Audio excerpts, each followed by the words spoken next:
foulée parce qu'elle est loin. On a des places? Non, pas spécialement. Je Ah, prends le milieu. tu prends le milieu? Je sais pas, je suis pas au courant. C'est Séverine qui m'a dit. Séverine t'a dit ça, et c'est mieux que moi. Voilà. Ah, pardon. Moi, c'est... Non, mais on est très bien comme ça. C'était l'inverse? Allez. Ah non, c'est l'inverse. Ça s'appelle, excuse-nous, ça s'appelle les chaises musicales avant de venir te voir. J'avais compris l'inverse aussi. Bon, bonjour. Bonjour. Comment ça va, Capucine? Très bien, très bien. Qu'est-ce que tu vas nous faire avec des petits cailloux, là?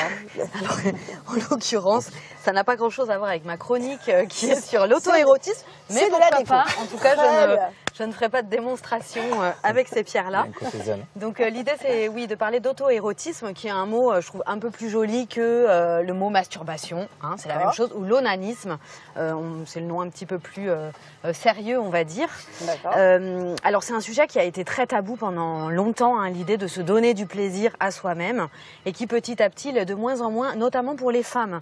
Parce que dans l'apprentissage sexuel d'un homme, le fait qu'il puisse, un petit garçon qui va se découvrir, ou quand il grandit ado, ça paraît à peu près logique, à peu près normal. En ce qui concerne une petite fille, c'est resté moins accepté pendant très longtemps, une petite fille puis une adolescente.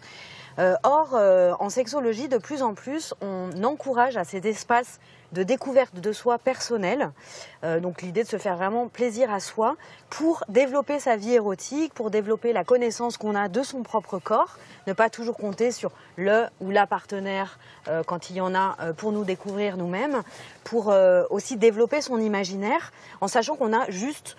c'est vraiment un plaisir pour soi-même et on n'a pas à penser à l'autre personne. Donc c'est aussi ce qui est intéressant dans ces espaces-là.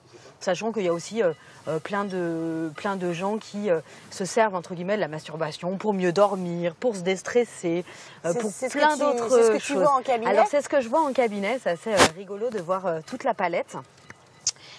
Et c'est vrai que c'est quelque chose que je conseille aux patients, patientes qui viennent me voir, c'est-à-dire d'investir ces espaces-là, pas juste en mode pulsionnel, on va dire, mais aussi en mode vraiment je me fais l'amour, je me donne du plaisir, je m'honore entre guillemets. Donc de temps en temps, pouvoir prendre le temps de se découvrir, le temps de se mettre alors pour tous les genres, hein, que ça soit homme ou femme, se mettre un peu, pourquoi pas de musique pour ceux ou celles qui aiment la musique, se mettre un petit environnement sympa comme quand on le fait à deux, mais pour soi-même, avec vraiment dans cette notion de tiens, je me donne du plaisir, je me fais l'amour, je prends soin de moi, on va dire. Sachant que ce qui peut être chouette aussi de temps en temps de prendre vraiment le temps pour ça, c'est d'éviter certains écueils qu'on trouve dans une... Je suis stressée par un moustique qui est en train de te piquer. qui me pique à travers mon jean. Je l'avais même pas remarqué.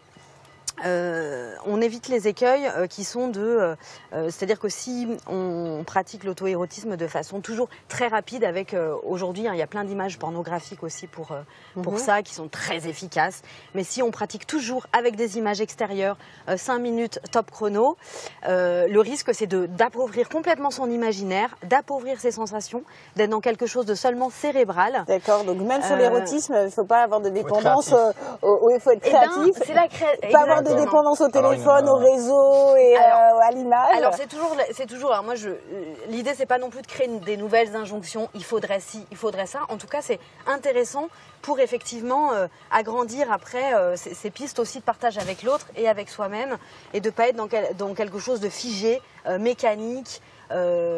Appauvrissant, et c'est ce qu'on voit d'ailleurs beaucoup chez les ados qui ont grandi avec les images pornographiques constantes, on va dire. C'est un appauvrissement, et puis après devant la réalité on sait plus trop quoi faire, il faut telle position, tel truc, telle cambrure et tout, pour que tel type de corps pour avoir du désir, et c'est quand même un peu dommage, sachant que dans d'autres générations il suffisait de voir un petit soutien-gorge dans un catalogue qu'on ne citera pas pour et même une cheville pour partir dans plein de choses, quoi. Donc intéressant de vraiment nourrir ces espaces pour soi-même. Ah oui, petite précision, parce que j'entends très souvent aussi, oui, mais j'ai un ou une partenaire déjà, si je prends du temps pour moi, ça veut dire que je ne serai pas satisfaite ou satisfait avec mon ou ma partenaire. Ça, les femmes disent beaucoup ça. Ça n'a rien à voir, c'est des espaces complètement différents. Il y a l'espace qu'on partage avec l'autre, l'érotisme partagé, et puis l'érotisme avec soi-même, j'ai envie de dire, c'est des espaces complètement différents finalement. Donc il y a un côté philosophe quand même. Connais-toi toi-même.